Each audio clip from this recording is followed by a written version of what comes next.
By the way, this session is recorded because this is going to be used as a reviewer ng mga water. Okay. How much is the price of a bottled water? 15. 15. Average 15. Alright. What? How much is the price of a bottled water in an airport? Mahal 50 pesos. How much? 30. Airport. 50. Magkano pa? It's 80 and above. Ay, we. Lalo na sa loob, nung pagkalagpas nyo sa immigration, lahat yung mahal niya. Diba? Ay! Japan. How much is a bottled water in Hong Kong Disneyland? No! 150! No! 300!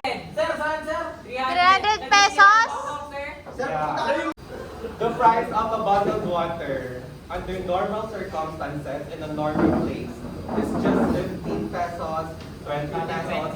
It's just the same amount of water, it's just the same brand, it's the same quality. But however, when that same bottled water is placed inside an airport, the demand for the water increases. Therefore, the price increases. It's now around 50, 80 to 100. But when you place a bottled water in a theme park, in a famous theme park, or in a famous tourist attraction, the price sometimes even becomes triple or quadruple.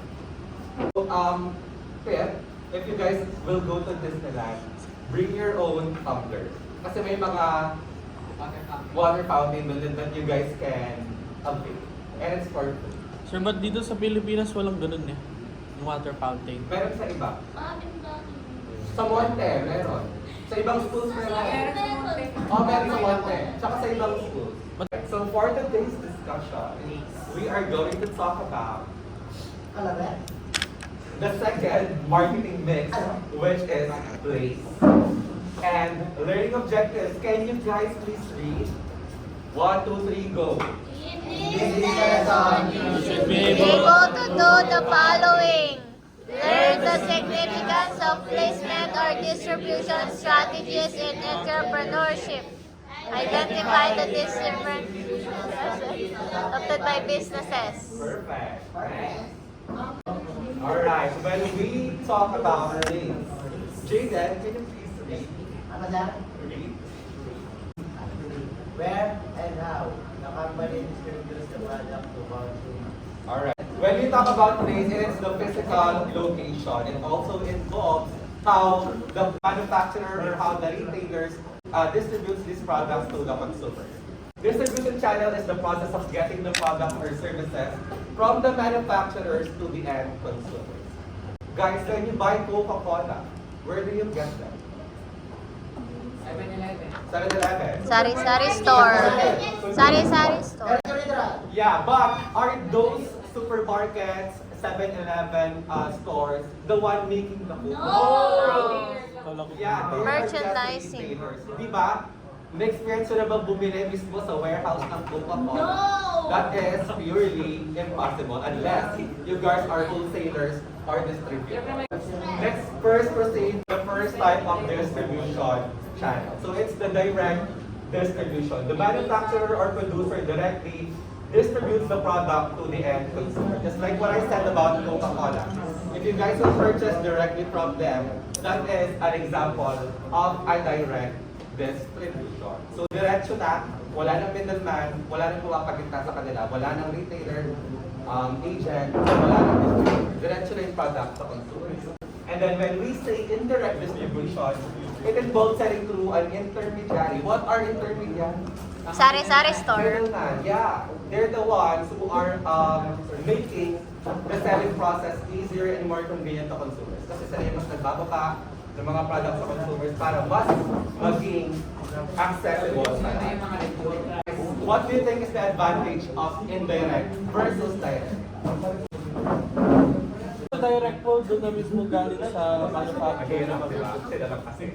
Pero pag indirect, Pag indirect po, it's from the merchandise, from merchandising stores po, gaya po ng mga sari-sari store or 7-Eleven. Kumbaga parang yung 7-Eleven or anything na merchandising na store, sila yung para serve as the middleman in terms of transaction. Perfect. Thank you. And in return, just to add to what Cyril has said, yung mga manufacturers na, yung mga nag-distribute ng products like 7-Eleven, kapag yung company distributes their products down to intermediaries, mas accessible and therefore mas higher profit. Kasi nga, mas nabibili ng mga consumers. Next. Adidas. If you guys buy shoes from Adidas, is that direct or indirect? Direct. Direct. Because this is an The Adidas brand. outlet store. It's not in a department store. It's not in a mall. Next. What are the brands under Watson? Human Countdown. Nature, Human Nature. Careline, Careline, ha? lahat pa ng mga brand ng skincare. Vice Cosmetics, Maybelline, BLK. Baron List. Between the manufacturer and the consumer who sell the brands, the products of these brands. So it's an example of an indirect distribution. Third type of distribution channel. It involves a combination of direct and then indirect distribution. So this time, we are now combining direct and then indirect distribution. So we call that dual distribution. In the example, we said that Ralph Lauren sells their products through direct distribution, and also Ralph Lauren decided to sell their products through retail stores as well as through traditional department stores. So that is an example of a dual distribution since they're going the direct route and the indirect. This reverse channel. In this type of distribution channels, this is when the consumers sell the products back to the company. What does this mean? Do you guys know Staples? It's actually a company from US. So basically, Staples is just like the national food store of the Philippines. So they sell office and school supplies. So now, in order to promote repeat customers and loyalty to Staples, what Staples did is that once you return ink and toner cartridge back to Staples, you will get $2 back per cartridge. So every month, so question, as a consumer, kayo ba yung gumawa ng ink or toner cartridge?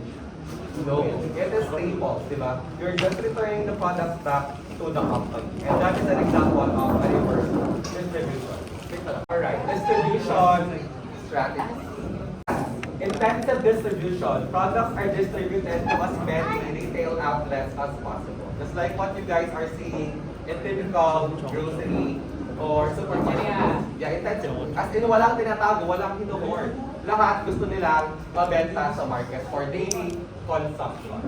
Next is selective distribution. But luxuries and other products that are upscale in nature are now primarily distributed through these channels or through selective distribution. And now, the opposite of intensive is exclusive. So dito, gusto niya lahat na bibigay sa market or lahat na bibenta. In an exclusive distribution naman, it is only being sold into one retailer in the country or in the region. Yes, what type of distribution strategy is this? Intensive. Intensive, because you guys are selling it to the market. As in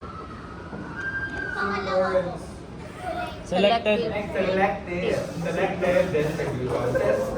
Since YSL or Yves Saint Laurent is a luxury, who is the only distributor or manufacturer of Lamborghini in the Philippines?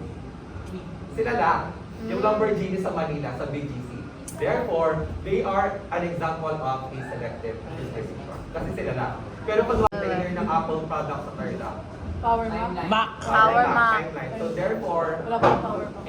in the context of Tarlac, they are exclusive. Sila lang yung choice. And that's the end of